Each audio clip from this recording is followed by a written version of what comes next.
Okay, so here's another project, or maybe two.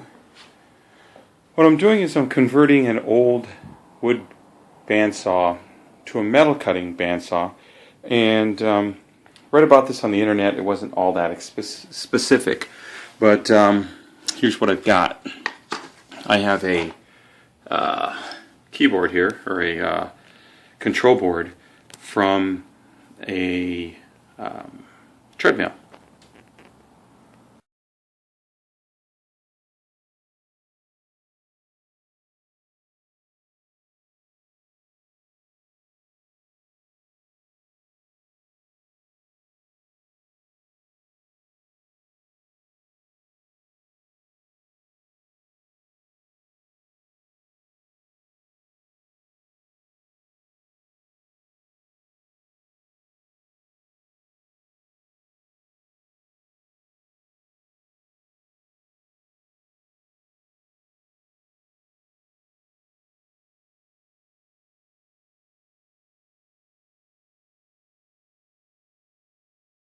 The actual model number to the treadmill, and let me try to get that in there. There you go. It's a Proform Crosswalk 590, and what I did was I basically tore it apart, and here's the old bandsaw. It's an old Delta, and it's not really attached right now. I picked it up at a yard sale. Actually, I picked it up from a friend who picked it up from a yard sale. And so this is what it looks like. It's got a real toothy wood cutting blade. I'll switch that out. This is an old Rockwell. I think it's somewhere around the 70s, maybe in the 60s. Anyway, I paid $60 for it. I know it was a little on the high side, but I've been wanting a metal cutting bandsaw for a while. This is the motor that came in it. This looks like the original motor. It even says Rockwell on it. The bearings need a little oil, but I'm not using the motor. It spins too fast. So let me just get a close-up here of the data plate. And you can see some of the specs right there. And it looks like it's turning at about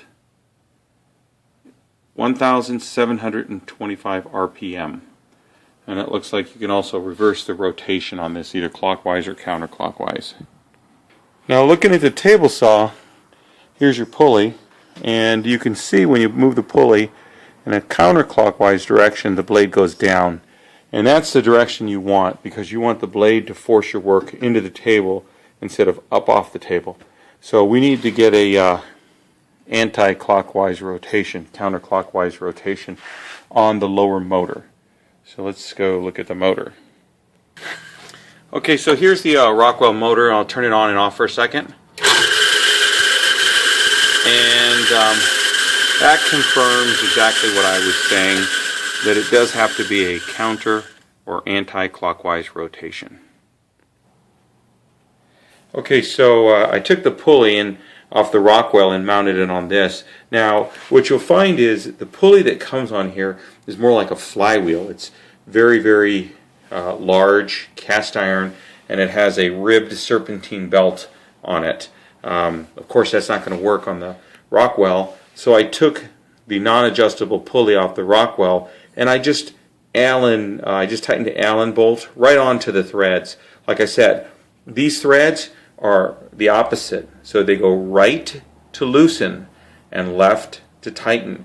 So when you take that pulley off, what I did was I put a pair of vice grips over here, and then I just by hand turned the big cast iron flywheel clockwise. That's the direction you would normally go to tighten the pulley, but because this is a clockwise rotation, they put on a left-handed thread for the pulley. So I simply just took that pulley off and tighten this Allen now right on to the threads.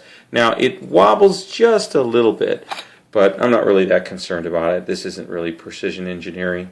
And as far as the clockwise rotation, if this is a DC motor, which it just on the outside it says 95 volts DC, then if my theory is correct, I should be able to just merely reverse the red and the blue wires, and I should be able to get the opposite rotation. So I'm going to give that a shot. Let me just make a quick correction here. I said earlier the red and the blue wires should be reversed, but after looking at the motor, I see that there's a red and a black wire, which is pretty standard for DC color coding for wires. So I'm going to try to switch the red and the black wire and see how that works. Now the black wire, you'll notice, was coming off the board right here, and it says black right next to it. And now I've got the red wire on it. The black wire actually runs to this transformer over here, and then it goes to the black on the motor. I think that's just an isolation transformer because the treadmill, I guess you don't want to pick up some oscillations. It might throw the treadmill motor off. So I think that's what that is for. What I'm going to do eventually is, if this works and it's now a counterclockwise rotation, then I'm simply going to remove this transformer and see if it works then. Because again, we're not monitoring the speed of the motor. And one other thing I'll point out is, if you see right here this lead on this Proform, it had a magnetic sensor. That sensor was attached to the frame really close to this pulley. I think it's some kind of a magnetic, like a speed sensor.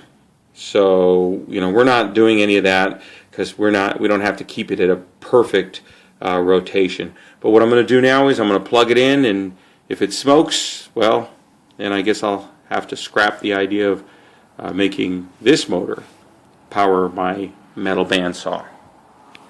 So let's plug it in.